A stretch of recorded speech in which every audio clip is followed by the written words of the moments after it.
আসসালামু আলাইকুম। আমি কল্পনা বৃষ্টি, মম কল্পনা কিচেনে আপনাদের স্বাগত। আশা করি আল্লাহর অশেষ মেহেরবানিতে আপনারা সবাই অনেক ভালো আছেন। আলহামদুলিল্লাহ, আমিও আপনাদের দোয়ায় এবং আল্লাহর অশেষ কৃপায় অনেক ভালো আছি। দেশ থেকে এবং দেশের বাইরে থেকে যে যেখান থেকে এই ভিডিওটি দেখছেন, সবাইকে আন্তরিক শুভেচ্ছা এবং অনেক ভালোবাসা। প্রতিদিনের মতো আজকেও কিন্তু একটা নতুন রেসিপি নিয়ে আবার আমি আপনাদের মাঝে হাজির হয়েছি। তো চলুন দেখে আসি আজকের রেসিপিটা কি হতে যাচ্ছে।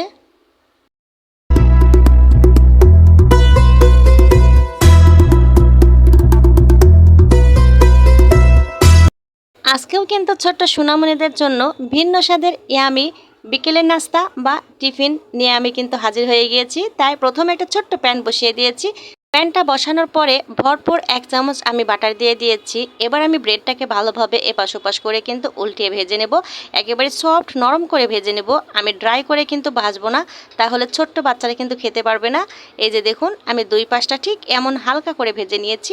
ভেজে নেওয়ার পরে এবার আমি ভরপুর 2 চামচ মতো দিয়ে দেব পিৎজা সস। পিৎজা সসটা আপনারা যে কোনো সুপার শপে পেয়ে যাবেন। এবার আমি দিয়ে দেব মুঠো ভর্তি করে চিজ। আমি এখানে কিউব করে চিজটা আগে প্রথমে কেটে নিয়েছি।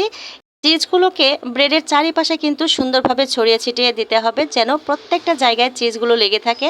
এবার আমি একে একে দিয়ে দেব এখানে রেড ক্যাপসিকাম। ক্যাপসিকাম ঘরে না থাকলে টমেটোর আপনারা বিচিটা ফেলে দিয়েও কিন্তু দিতে পারেন দেখার সৌন্দর্যের জন্য। এবার আমি সবুজ ক্যাপসিকামটা চারিপাশে সুন্দর করে কিন্তু সাজিয়ে দেব, যে সব গুণাতেই কিন্তু আমি রাখার চেষ্টা করব।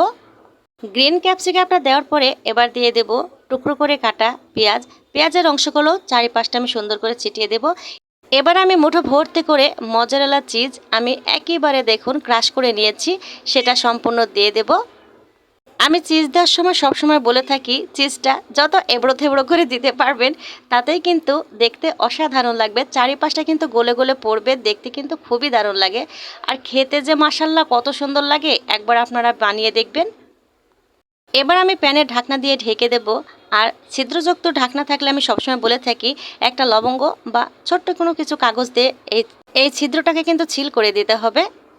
বিশ্বাস হয় আপনাদের? মাত্র 3 মিনিট অপেক্ষা করেছি। দেখুন তো আমার ছোট্ট সোনামণিদের জন্য স্কুলের টিফিন বা বিকেলের ব্রেকফাস্টটা আজকে কেমন হয়েছে। দেখুন তো চিজটা কিভাবে গলে গলে চারিপাশটা দিয়ে পড়েছে। আর সম্পূর্ণ চিজ কিন্তু সুন্দরভাবে একেবারে গলে গিয়েছে। আর এই যে ক্যাপসিকামগুলো কিন্তু ভালোভাবে সেদ্ধ হয়ে গিয়েছে। আমি আগেও বলেছি, এখনও বলছি, আমার বাসায় ছোট্ট একটা মেয়ে আছে, প্রতিদিন একটা না একটা নাস্তা বানিয়ে থাকি। সেটাই আমি আপনাদের সামনে উপস্থাপন করি। জানি না কেমন হয়েছে। যদি ভালো হয়ে থাকে অবশ্যই আমাকে একটা লাইক দিয়ে দেবেন, সাথে একটা সাবস্ক্রাইব অবশ্যই করবেন, পাশে থাকা বেল বাটনটা অবশ্যই প্রেস করবেন, তাহলে আমার এই ভিডিও নোটিফিকেশন সর্বপ্রথম আপনার মোবাইলে কিন্তু পৌঁছে যাবে। আমার এই ভিডিওটি যারা দেখছেন বা দেখবেন, অলরেডি যারা দেখেই নিয়েছেন, তাদের কাছে আমার একটাই অনুরোধ, আমার এই ভিডিওটা একটা লাইক দিয়ে দেবেন। ঘরে থাকা অল্প কিছু জিনিস থাকলেই কিন্তু বাচ্চাদের টিফিন বানাতে বা বিকেলের নাস্তা নিয়ে কোনো মায়েদের কিন্তু টেনশন করতে হয় না। একটু মাথা খাটিয়ে যদি বাচ্চাদের এইভাবে আপনারা বিকেলের নাস্তা বা টিফিন যদি বানিয়ে দেন, তাহলে আপনাদের একটু টেনশন করতে হবে না। দেখবেন আপনারা চুলা থেকে নামতে নামতেই কিন্তু শেষ হয়ে যাবে।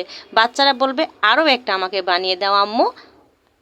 আজকের এই রেসিপিটা বানাতে হলে আপনাকে কী করতে হবে, ভিডিওটি না টেনে সম্পূর্ণ দেখে সুন্দর করে আপনাদের বাচ্চাদেরকে এমন একটা রেসিপি বানিয়ে দিতে পারেন। দেখবেন আপনিও খুশি, আপনার বাচ্চাও খুশি।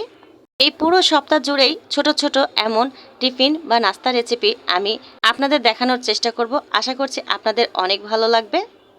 সবসময় বানিয়েই দেখাই, এবার আমি ভেতরটা কেমন হয়েছে অবশ্যই আমি আপনাদেরকে একটু কেটেও দেখিয়ে দেব। দেখুন তো ভেতরটা কেমন হয়েছে, একেবারে চিজটা গলে ভেতরটা কিন্তু নরম হয়ে গিয়েছে। আর প্রত্যেকটা কিন্তু ক্যাপসিকামের যে অংশগুলো সবগুলো কিন্তু দেখুন দারুণ সিদ্ধ হয়েছে। তাহলে ভিডিওটি আমি আজকের মতো এখানে রেখে দেব। সবাই ভালো থাকবেন, সুস্থ থাকবেন। আবার দেখা হবে অন্য কোনো রেসিপি নিয়ে ঠিক এই সময়। আল্লাহ হাফেজ, আসসালামু আলাইকুম।